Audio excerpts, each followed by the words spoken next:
अपनी मनमानी साधना से तो कभी शिव को रिझाएंगे तो कभी विष्णु को, तो कभी गंगा किनारे तो कभी यमुना किनारे, कभी कन्याकुमारी तो कभी बद्रीनाथ। चक्कर काटते रहेंगे तो जीवन पूरा हो जाएगा। लगेगा कि आध्यात्मिक हो रहे हैं, लेकिन आध्यात्मिकता की ऊंचाई का अनुभव नहीं होगा। तो समय बड़ा कीमती है और समय कीमती है, शरीर क्षणभंगुर है। ऐसे जीवन में, अल्प जीवन में अगर कोई ठोस चीज, ठोस तत्व, ठोस रास्ता नहीं मिला तो आदमी भटक जाता है। कबीर ने कहा, भटक मुआ भेदु बिना पावे कौन उपाय, खोजत खोजत युग गए पांव कोस घर आए। दीक्षा देना कोई साधारण पुरोहित या साधारण गुरु का काम नहीं है। जो महापुरुष भिन्न भिन्न रास्तों से यात्रा किए हैं, भिन्न भिन्न माइलस्टोन देखे हुए वो ऊंचाई पर पहुंचे हैं, यात्रा के शिखर पर पहुंचे अथवा यात्रा की मंजिल तय किए हैं।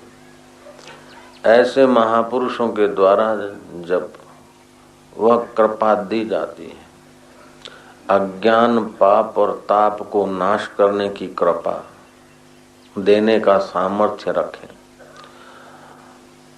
और फिर सामने वाला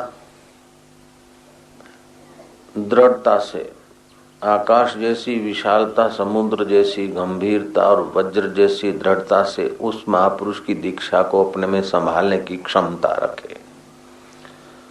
तो गुरु का आत्म अनुभव और पुण्य, कृपा देने का सामर्थ्य और शिष्य का कक्षा मन पचाने की योग्यता, इन दो शब्दों के जोड़ को दीक्षा बोलते हैं। अर्थात गुरु की करुणा, कृपा, अनुभव संपन्न आध्यात्मिक प्रसाद देने की चेष्टा और शिष्य की श्रद्धा पचाने की तत्परता, इन दो बातों को के मेल को बोलते दीक्षा। ये दीक्षा लेना कोई साधारण बात नहीं है, इसको द्विजातीय बोलते हैं। माँ और बाप के संयोग से जो शरीर पैदा होता है रजवीर्य से, वो जन्मजात से तो शुद्र चीजों से, नीचे के केंद्रों से जो चीजें निकली है उन चीजों से मिश्रित होकर बना है, उसको शूद्र बोलते हैं। जब भगवान नाम और गुरु कृपा से दीक्षा मिलती है तो दोबारा जन्म होता है। माँ के रजवीर्य से हमारे शरीर का जन्म होता है और भगवत मंत्र और गुरु कृपा से हमारा जन्म शुरू होता है। जैसे विधवा स्त्री का श्रृंगार व्यर्थ है, ऐसे निगुरे आदमी का जीवन व्यर्थ है, ऐसा शास्त्र कहते हैं। तो गुरु तो करना चाहिए, लेकिन गुरु करने के पहले खूब सावधान होना चाहिए। ये जीवन का बड़ा अवसर है।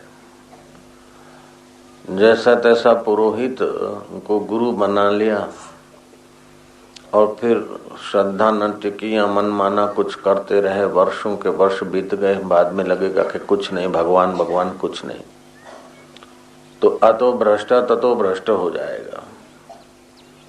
इसीलिए ये काम बहुत समझदारी का है, दृढ़ता का है। और आज के युग में तो गुरुओं का मिलना बहुत कठिन भी है, बहुत सुगम भी है। जहां तहां गुरु मिल जाएंगे। गुरु बनने की सबको इच्छा लगी, शौक हो गया। प्रवचन करने का, गुरु बनने का, दूसरे को सीख देने का, बड़बड़ चालू कर देने का तो आजकल तो एक फैशन हो गया है। लेकिन ये बड़ी जिम्मेदारी है। विवेकानंद बोलते थे कि गुरु बनना अर्थात सहस्त्र मुद्राएं दान करना, तो वो दरिद्र आदमी का काम नहीं है। करोड़ोंपति हो तभी वो सहस्त्र मुद्राएं प्रति व्यक्ति को दे सकता है। आज हर कंगला सहस्त्र मुद्राएं दान करने की गादी पर बैठ जाता है। ऐसे व्यक्तियों के लिए विवेकानंद ने तो कटाक्ष किया है, संत कबीर ने भी कहा, गुरु लोभी शिष्य लालची दोनों खेले दाव, दोनों डूबे बावरे चढ़ी पत्थर की नाव। तो गुरु को भी आध्यात्मिक अनुभव होना चाहिए, शिष्य के शंकाएं निवारण करने का सामर्थ्य होना चाहिए और शिष्य में भी तत्परता होनी चाहिए। लालबू झक्कड़ गुरु थे, गांव के बाहर कहीं छोटी मोटी कुटिया बना के रहते थे। कहानी है, गांव जंगल के पास ही था। अनजाने में कोई रात को, गर्मियों के दिन होंगे, बारिश के छींटे पड़ गए होंगे और हाथी आया। हाथी तो राउंड लेकर चला गया। गांव वालों ने देखा कि ये पैर किसका है। चर्चा हुई, आखिर कोई नतीजा नहीं निकला। कभी हाथी देखा नहीं था। सोचा कि चलो गुरु महाराज को पूछे, गुरु महाराज ये आप आइए देखिए कि ये पैर किस जानवर के हैं। गुरु महाराज ने देखे, पैर तो बड़े हैं। गुरु महाराज जोरों से हंसे और फिर रोए। बोले, गुरुजी आप हंसे और रोए क्यों? बोले, हंसा इसलिए कि आखिर गुरु की जरूरत तो पड़ती है। हा हा हा। और रोया इसलिए कि मैं नहीं होता तो तुम्हारा क्या हाल होता। एक छोटी सी बात नहीं समझ सकते हो। जो बूझे लाल बू जक्कड़ और न बूझे कोई, पैर में चक्की बांध के कोई हिरना आया होई। ये गोल गोल जो इतना पैर लग रहा है, तो पैर में वो चक्की बांध के कोई हिरना आया होई। जो बूझे लाल बू झक्कड़ और न बूझे कोई, पैर में चक्की बांध के कोई हिरना आया होई। हिरना तो देखा था उसने, गुरु ने भी, चेलों ने भी देखा था, लेकिन पैर हिरने के नहीं थे। तो पैरों में चक्की बांध दिया होगा। वो आटा पीसने की चक्की के होते ना, वो बांध के आया होगा। और क्या, वो अपनी ओर से तो बड़ा ज्ञान छांट रहा था, लेकिन उसका ज्ञान का दर्शन आप करो कैसा है। कभी कभार ऐसे बहुत लोग मिल जाते। एक इंजीनियर आया, बोले, बापूजी मैंने 12 साल से वो मंत्र दीक्षा लिया है, गुरु बनाया है, लेकिन कोई मैं कहता हूँ, अरे मैं क्या, किसको मंत्र गुरु बनाया? बोले, वो दिल्ली दरवाजे में कोई पाठी है, पाठ करते थे, ज्ञानी जी। मैं क्या, आजकल तो रसोई को महाराज बोलते हैं, जयराम जी की, भीख मंगे को भी महाराज बोलते हैं, और पोथी पढ़ने वाले को ज्ञानी जी बोल देते हैं। ब्रह्म ज्ञानी की बात अलग है, ज्ञानी जी अलग बात। तो कौन सा मंत्र है? वैसे तो गुरु मंत्र किसी को बताना नहीं चाहिए, लेकिन जब कोई सतगुरु मिलता है तो गुरु किया है, तो गुरु ने क्या दिया है तो बताना पड़ता है। तो उसने गुरु मंत्र बताया, तो यहाँ से तो रतलाम तक गाड़ी पहुंच जाए, उसको बोलते ये गुरु मंत्र। में क्या गुरु मंत्र नहीं है तो पौड़ी पूरी दे दिया, तुम्हारे को कोई पाठ करा दिया। तो गुरु मंत्र में एक तो वैदिक मंत्र हो, ये जरूरी है। ऐसे तो कई अनाप शनाप मंत्र हैं, लेकिन वैदिक मंत्र हो। दूसरी बात, मंत्र शॉर्ट हो। तीसरी बात, हमारे अधिकार का हो। अच्छे से अच्छी दवाई दीजिए, अच्छे से अच्छी चीज केमिस्ट की दुकान पर, उस खाने से आपका रोग नहीं मिटेगा। आपके लिए जो रोग निवार करेगी वो आपके लिए अच्छी से अच्छी चीज है। दवाई के दुकान पे बहुत बढ़िया से महंगी जो दवाई हो, भैया दे दो मेरे को, तो उससे तो सत्यानाश हो जाएगी। उसमें बीच में केमिस्ट और मरीज के बीच में डॉक्टर चाहिए।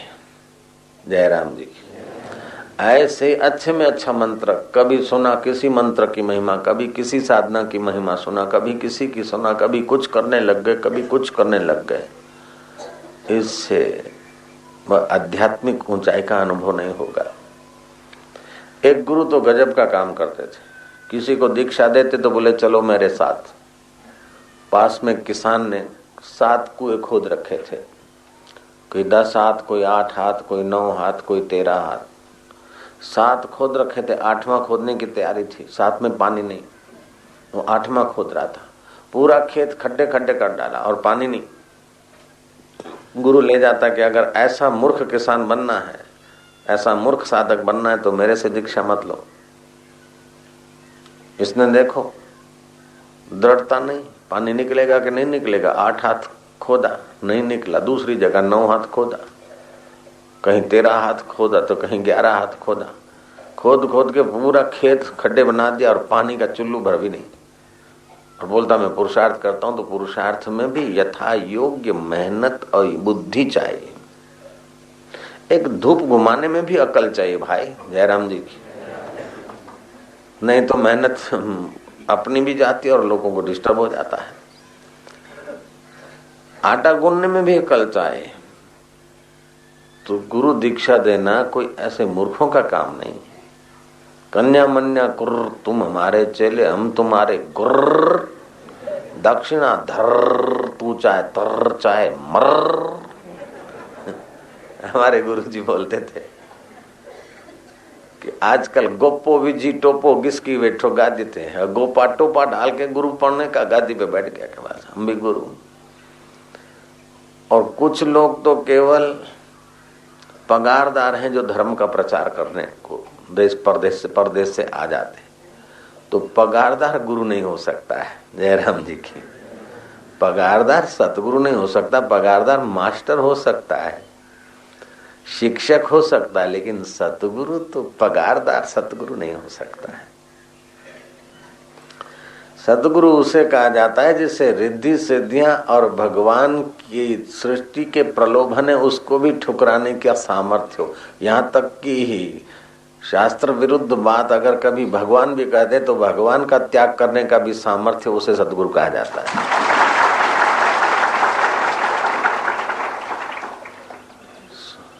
स्वर्ग के सुख का, ब्रह्मलोक के सुख का, वैंकुट के सुख का और वैंकुठाधिपति के प्रलोभनों को ठुकराने का सामर्थ्य जिसमें हो उसे सतगुरु कहा जाता है।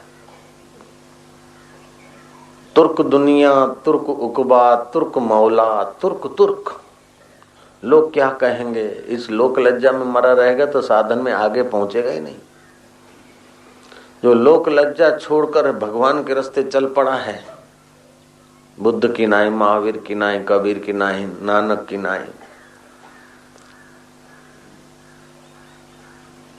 तुर्क दुनिया की परवाह नहीं किया। तुर्क उकबा, स्वर्ग आदि के प्रलोभन आए, उस उकबा को भी, स्वर्ग को भी ठुकरा दिया, प्रलोभनों को भी। तुर्क मौला, लोग क्या कहेंगे, भगवान क्या कहेगा, मौला ये ले लो वो ले लो, नहीं, तुर्क कर दिया। और फिर तुर्क का मन त्याग का भी त्याग कर दिया, मैं त्यागी हूं ऐसा मन में भी नहीं रहा, उसे सत्य की प्राप्ति होती है, उसे सद्गुरु बोलते हैं। तो सद्गुरु मेरा सूरमा करे शब्द की चोट, मारे गोला प्रेम का हरे भरम की कोट। ये जो भरम है कि मैं देह हूं, जगत सच्चा है, भगवान कहीं पर बैठा, ये भरम है। जैसे आकाश सर्वत्र है ऐसे चिदाकाश परमात्मा सर्वत्र है, लेकिन वृत्ति स्थूल होने के कारण उस परमेश्वर का अनुभव नहीं होता है। जैसे बारात जाने से वो घड़ियाल की खटखट नहीं सुनाई पड़ती, ऐसे ही बहिर्मुख इंद्रियों और विषयों के तरफ वृत्ति होने से उस सत्यचित आनंद सुख स्वरूप परमेश्वर का अनुभव नहीं होता है। दूसरा, अपने को कुछ मान बैठे हैं, उस गलती से भी अनुभव नहीं होता। तीसरा, हम अनुभव के योग्य नहीं हैं, इस बेवकूफी से भी अनुभव नहीं होता। और चौथा, तुच्छ चीजों को महत्व देते हैं और उतना उस परम तत्व को महत्व नहीं देते, इसलिए भी अनुभव नहीं होता। और पांचवा बड़ा है कि अनुभव कराने वाले गुरु नहीं मिलते, साधारण पुरोहित को पकड़ लिया तब भी अनुभव नहीं होता। गुरु में सामर्थ्य चाहिए, वो मुझ में है। मुझे अपने आत्मा का प्रत्यक्ष हस्ता मलकवत, जैसे हाथ में आंवला है तो किसी से पूछने थोड़े जाना है कि आंवला मेरे हाथ में कि नहीं है। मुझे हस्त मलकवत परमात्मा तत्व का अनुभव है। ऐसा मेरा शिष्य कोई नहीं जिसको मैंने आनंदित न किया हो। मैं समर्थ गुरु हूं और तुम भी सतपात्र शिष्य हो। संयम, सदाचार, तत्परता, गुरु भक्ति, ये सद्गुण शिष्य में चाहिए। संयम, सदाचार, तत्परता, गुरु भक्ति, ये शिष्य में सद्गुण चाहिए। और श्रोत्रिय, ब्रह्मनिष्ठ, करुणा और अहेतु की कृपा बरसाने का भाव गुरु में होना चाहिए। शिष्य को कहीं बुरा न लग जाए, कहीं नाराज न हो जाए, कहीं भाग न जाए, कहीं चला न जाए, उस भय से अगर गुरु जी शिष्य की रक्षा करते हैं तो या तो शिष्य महामूर्ख है या तो गुरु लोभी है। जयराम जी की शिष्य महामूर्ख होगा तो उसको नहीं डांटेंगे, जरा डांटेंगे तो भाग जाएगा, लेकिन अर्धमूर्ख होगा तो उसको डांटने में गुरु घबराएगा नहीं।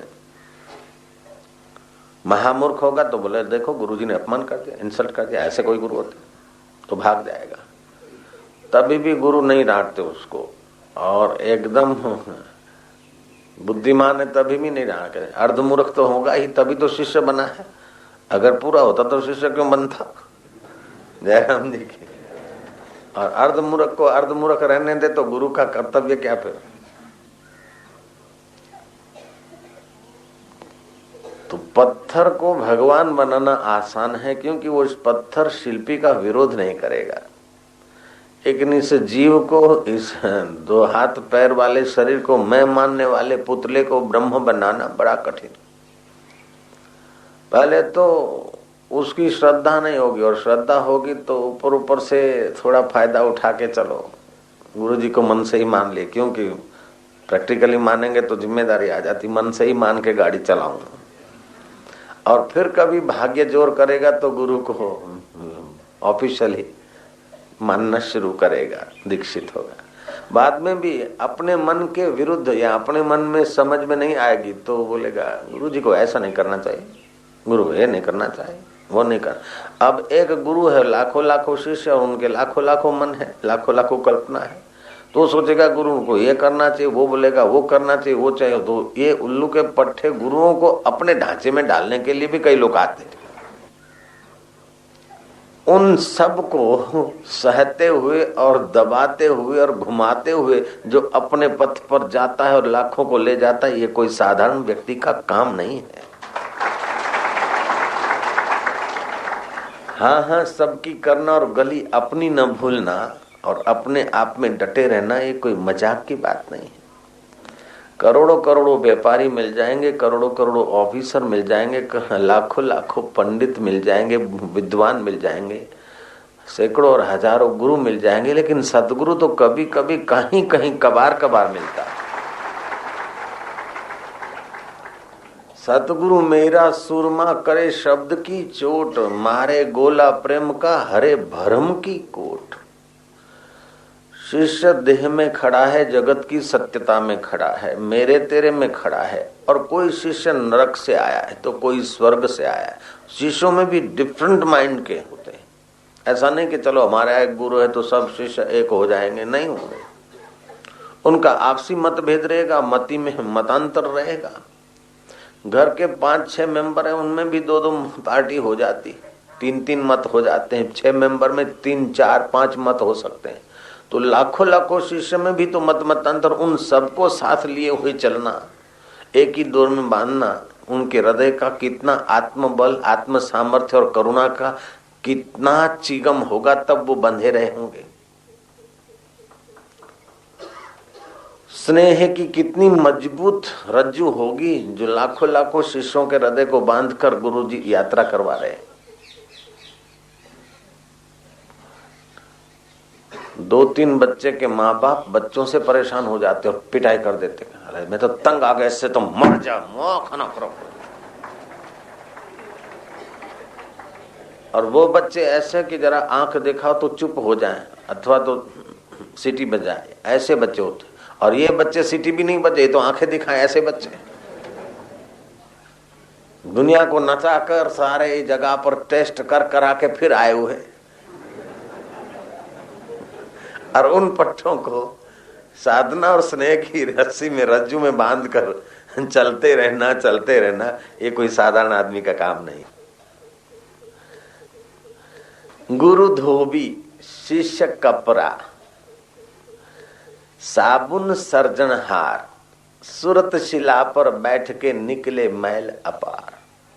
जन्म जन्मांतर के अपने अपने मैल हम लोगों के हैं। किसी का सेक्सुअल मैल है तो किसी का धन के आकर्षण का मैल है, तो किसी को प्रसिद्धि का मैल है, तो किसी को कुछ मैल है, तो किसी को बहु बेटियां ठीक कराने का वासना है, तो किसी को कुछ ठीक करने का। न जाने एक एक व्यक्ति के अंदर क्या क्या डिमांड है और क्या क्या मान्यताएं है। और ऐसे एक दो व्यक्ति नहीं, एक दो सौ नहीं, एक दो हजार नहीं, लाखों लाखों लोग। और फिर भी वो लोग उस गुरु में श्रद्धा बनाए रखे तो उस गुरु की कितनी जिम्मेदारी और गुरु की कितनी ही विशालता हृदय की होगी और कितनी पहुंच होगी, कितना स्नेह से हृदय भरा होगा। गुरु के हृदय का स्नेह और करुणा न हो तो एक भी शिष्य टिक नहीं सकता, क्योंकि शिष्य अपने जीवन में जीता है। शिष्य को जो दिखता है गुरु को उससे बिल्कुल निराला दिखता है। फिर भी गुरु शिष्य का नाता जो बना रहता है उसमें केवल शिष्य का समर्पण और गुरु की करुणा, ये दो तारों का रज्जू है, रस्सी है। शिष्य की श्रद्धा और गुरु की करुणा, इस डोरी से गुरु शिष्य का नाता चलता रहता है। नहीं तो शिष्य को जगत सत्य दिखता है, देह मैं दिखता हूं, भगवान कहीं दिखता है। और गुरु के देह मिथ्या लगता है, जगत मिथ्या लगता है और भगवान अपने से कतई दूर नहीं दिखता। तो दोनों तो एंटी है। जयराम जी के गुरु का अनुभव और शिष्य का अनुभव दोनों पूर्व पश्चिम है।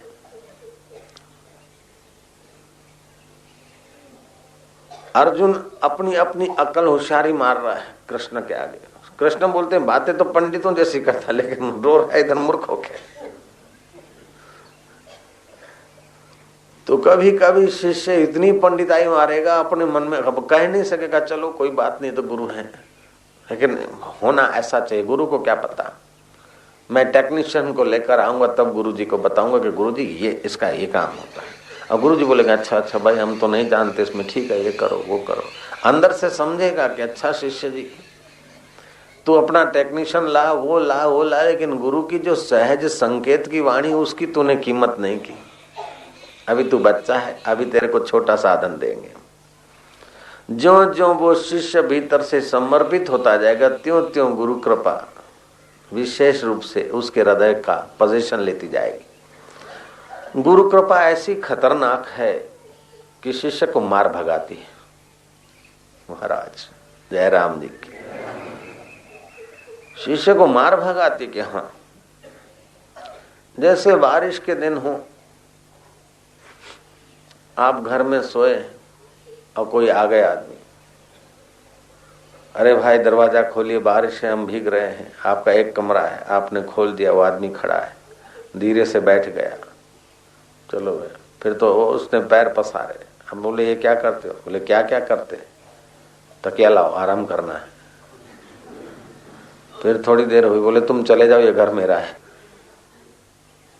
तो जैसे तैसे घर थोड़े दोगे, उस आदमी में भी कुछ कला होगी, कुछ दम होगा, तभी तो आप अपना घर छोड़कर बाहर निकलोगे, उसको दे दोगे।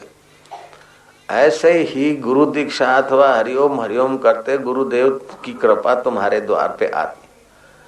कैसे भी करके तुम थोड़ा सा हृदय का द्वार खोल देते हो और गुरु कृपा वहां आकर कोने में बैठती है, धीरे धीरे अपने पैर पसारती जाएगी, पैर पसारती जाएगी।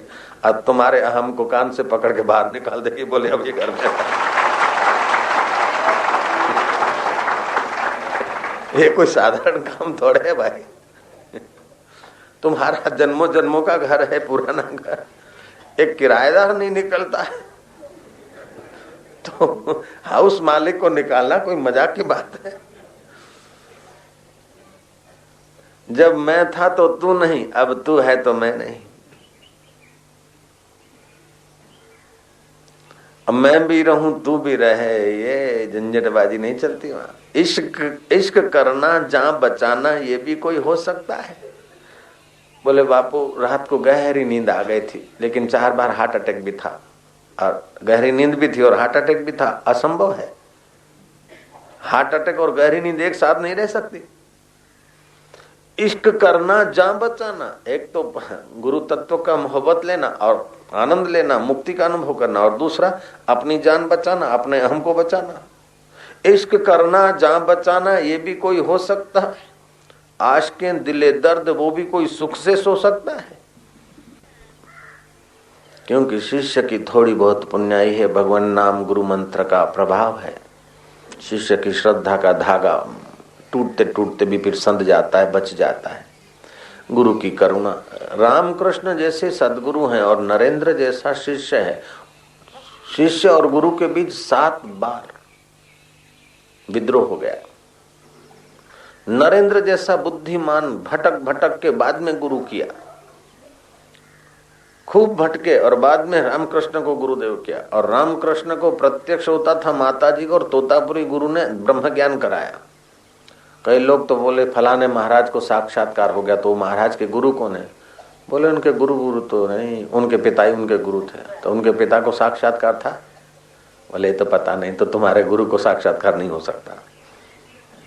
उसका वो फलाने महाराज के भागवत की कथा करते हैं, उनको भगवान का साक्षात्कार। अरे बच्चे, साक्षात्कार कोई मजाक की बात थोड़े है। उसने किसी समर्थ सतगुरु का शरण लिया है कि नहीं लिया है? और समर्थ सतगुरु वास्तव में समर्थ हैं कि खाली गुरु हैं? तभी साक्षात्कार की संभावना है। वो भी वर्तमान साक्षात्कारी पुरुष का अनुभव उनके अनुभव से मिलते जुलता है तभी है।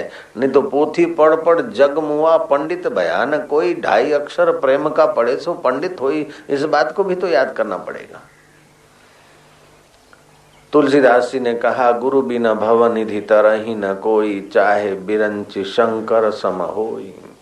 सृष्टि करने का, सृष्टि बनाने का सामर्थ्य आ जाए, प्रलय करने का सामर्थ्य आ जाए, फिर भी सदगुरु की कृपा के बिना देह की परिच्छिन्नता नहीं मिटती है। अंतःकरण अवच्छिन्न चैतन्य और व्यापक चैतन्य की अभिन्नता का अनुभव जब तक नहीं होता है तब तक काम अधूरा है। विवेकानंद बोलते थे, भगवान के रास्ते भगत होना ये तो आसान है, और भगत में से भी जिज्ञासु होना ये भी आसान है। जिज्ञासु होकर साक्षात्कार कर लेना ये भी ठीक है। साक्षात्कार करके एकांत में जीवन मुक्त होकर, महापुरुष होकर, ब्रह्ममय होकर रहना ये भी आसान है। लेकिन ऐसा अनुभव करने के बाद भी नीचे आना और एक एक आदमी के साथ मत्थापच्ची करके उसको वहां तक ले जाना, ये बहुत बड़े में बड़ा काम है। इसमें कई खतरे हैं। अपना ब्रह्मानंद छूट जाए, अपनी लोक वासना जग जाए, अपना वाहवाही का चस्का लग जाए, कच्ची पक्की साधना है तो फिर अपने को उसी अरट में घूमने का दुर्भाग्य आ जाए। ये सारे खतरे होते हुए भी कई लोग तो ऐसे, बुद्ध को जब साक्षात्कार हुआ तो बुद्ध चुप हो गए। अब क्या बोलना, जो सत्य है वो सत्य है, सत्य तो वाणी का विषय नहीं है। और जो बोलेंगे तो माया का सहारा लेके बोलना पड़ेगा। माया छोड़ दी, अब माया का सहारा लेकर क्या बोलना। बुद्ध चुप रहे। कहानी कहती है कि देवता लोग आए, मत्था टेका, तुम्हें जो मिला है वो संसार को बांटो। बुद्ध बोलते हैं, मुझे जो मिला है वो वाणी में नहीं आ सकता। जो अधिकारी हैं वो तो मेरे में श्रद्धा रखकर मेरे सामने चुपचाप बैठेंगे तभी समझ जाएंगे, और जो अधिकारी नहीं है उनके लिए मैं बोलूंगा तो जो अनुभव है वो तो बोलने में नहीं आएगा, उसको छूकर ही तो आएगा। माया ही बोलूंगा। तो जो अधिकारी हैं उनको तो उपदेश की जरूरत नहीं है, जो अनधिकारी हैं उनको उपदेश क्या फायदा करेगा। देवता लाजवाब हो गए। फिर शांति से देवताओं ने युक्ति खोजी।